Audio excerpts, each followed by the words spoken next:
เรื่องนี้ให้ชื่อมาว่าอาชีพหยัง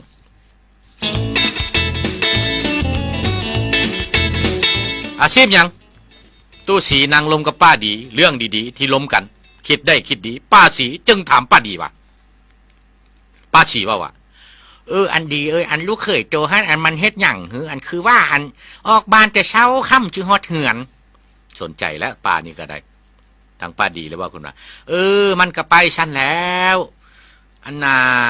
มันก็เป็นหมอตัวป้าสีได้ยินนั้นว่าคุณว่าดีได้เนาะยามเจ็บเป็นกระเบื้องไทยเฮือนไทยสารมันเป็นหมออยู่150เตียงวะหรือว่าโมโหชด